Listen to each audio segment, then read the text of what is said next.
दोस्तों, आज हम देखेंगे विलियम वर्ड्सवर्थ के द्वारा लिखी गई एक poem the world is too much with us. दोस्तों, ये एक सोनेट है 14 लाइन की। 1802 में इस पोयम को कंपोज किया गया और इसे फर्स्ट टाइम 1807 में 2 वॉल्यूम्स में पब्लिश करवाया गया। The world is too much with us title का सिंपल मीनिंग होता है दुनिया हमारे साथ बहुत अधिक है, यानी कि हम सब भौतिक चीज़ों से बहुत अट्रैक्ट और उसके प्रति अधिक चिंतित हो गए हैं, और दूसरी ओर प्रकृति के लिए कम चिंता करते हैं और उसे कम मांगते हैं। पहले हम ये देख लेते हैं कि इस पोयम को लिखने के पीछे वर्ड्सवर्थ का क्या उद्देश्य था। जब 19वीं सदी की शुरुआत में वर्ड्सवर्थ ने भौतिक दुनिया देखी जो बिल्कुल मटेरियलिस्टिक हो चुकी थी, लोग दुनिया और पैसों के पीछे पागल हो रहे थे, तो इन सब बातों को केंद्र में रखते हुए विलियम वर्ड्सवर्थ ने काफ़ी सारी क्रिटिकल सोनेट्स लिखी।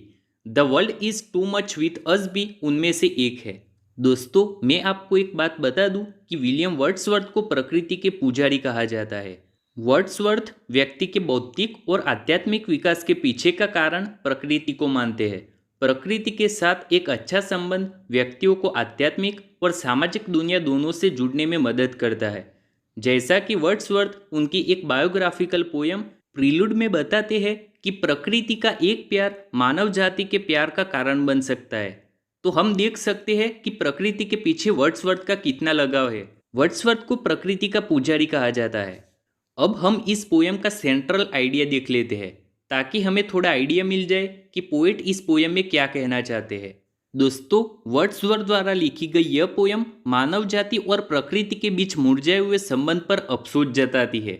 इस पोयम में बताया गया है कि किस तरह मनुष्य प्रकृति से दूर हो गया है, सिर्फ वो कमाने में और उड़ाने में उसकी पावर को वेस्ट कर रहा है। इस पूरी पोयम में भौतिक जीवन में घिरे हुए इंसान पर व्यंग किया गया है जो प्रकृति को भूला बैठा है। तो अब चलो दोस्तों, इस पोयम की शुरुआत करते हैं।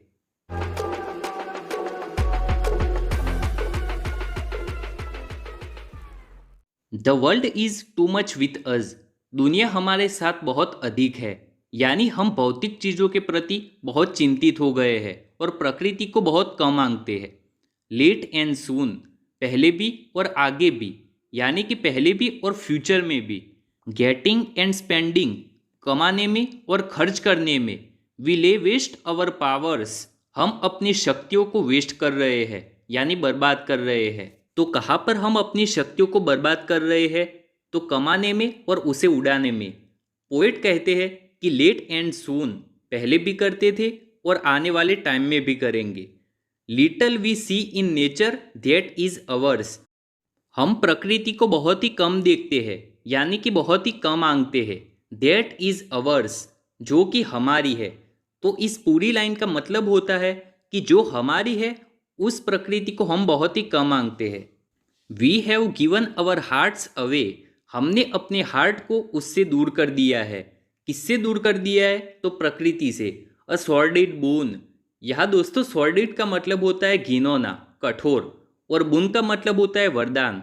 तो पोएट यहाँ पर मनुष्य पर व्यंग करते हैं कि उन्होंने अपने हार्ट को प्रकृति से दूर कर दिया है, यानी कि उसे बेच दिया है।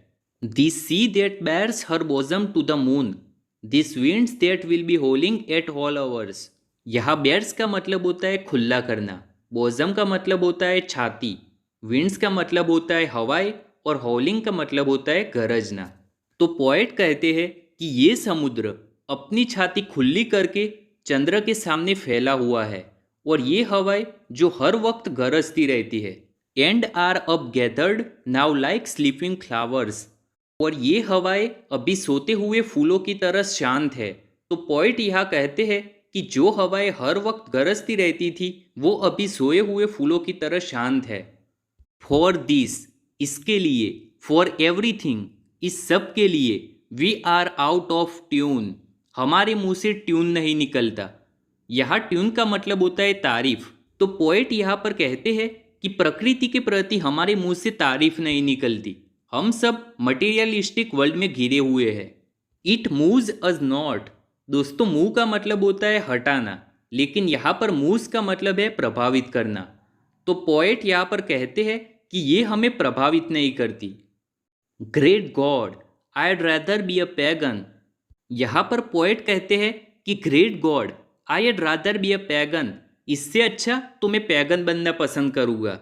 दोस्तों, पैगन यानी कि एक ऐसा मनुष्य जो किसी भी धर्म या भगवान में नहीं मानता। वो सिर्फ कामुक सुख और भौतिक वस्तुओं में प्रसन्न रहते हैं। सिंपल शब्दों में कहे तो पैगन का मतलब होता है नास्तिक, किसी भी धर्म या भगवान में न मानने वाला। तो यहाँ पोएट कहते हैं कि मैं पैगन बनना पसंद करूँगा। सकल्ड इन अ क्रीड आउटवर्न, मैं यही रास्ता पसंद करूँगा। सकल्ड मीन्स पसंद करना और क्रीड यानी रास्ता। और यहाँ पर क्रीड का मतलब होता है मजहब या धर्म। तो पोएट कहते हैं कि मैं जो नास्तिक वाला धर्म है उसे ही पसंद करूँगा। सो माइट आई, तो शायद मैं, स्टैंडिंग ऑन दिस प्लीजेंटली। दोस्तों, यहाँ प्लीजेंट का मतलब होता है रोचक, मनोहर, सुखद, और ली का मतलब होता है घास का मैदान। तो पोएट यहाँ पर कल्पना करता है कि शायद वो मनोहर घास के मैदान में खड़ा होगा। हैव ग्लिम्सिस, दोस्तों ग्लिम्सिस का मतलब होता है झलक। That would make me less forlorn, वहाँ वो कम अकेलापन महसूस करेगा। यहाँ फॉरलॉर्न का मतलब होता है अनाथ, लाचार, या फिर हम इसे सिंपल शब्दों में कहें तो अकेलापन। तो पोएट यहाँ पर कहता है कि जब वो मनोहर घास के मैदान में खड़ा होकर एक ऐसी झलक देखेगा जिससे उसे कम अकेलापन महसूस होगा, तो वो ऐसा तो क्या देखेगा जिससे उसे कम अकेलापन महसूस होगा। तो पोएट इसका जवाब आगे की 2 लाइन में बताता है। Have sight of Proteus rising from the sea. Sight का मतलब होता है देखना और राइजिंग का मतलब होता है उभरता हुआ। यहाँ राइजिंग का मतलब है उठता हुआ या फिर ऊपर जाता हुआ। तो पोएट यहाँ पर कहता है कि वो प्रोटियस को समुद्र से उठता हुआ देखेगा। पोएट यहाँ पर कल्पना करता है। दोस्तों, प्रोटियस एक ग्रीक समुद्री देवता है जो विभिन्न रूपों को ग्रहण करने में सक्षम है। दोस्तों, आप अपनी स्क्रीन पर देख सकते हो, प्रोटियस कुछ इस टाइप का होता है।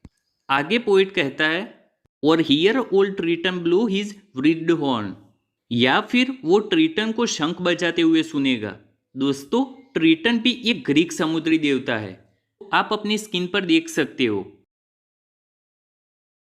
तो दोस्तों, ये लास्ट 4 लाइन में पोएट कल्पना करता है कि वो जब मनोहर घास के मैदान में खड़ा होगा तब वो प्रोटियस को समुद्र में से उठते हुए जाने की झलक और ट्रिटन को शंख बजाते हुए सुनेगा।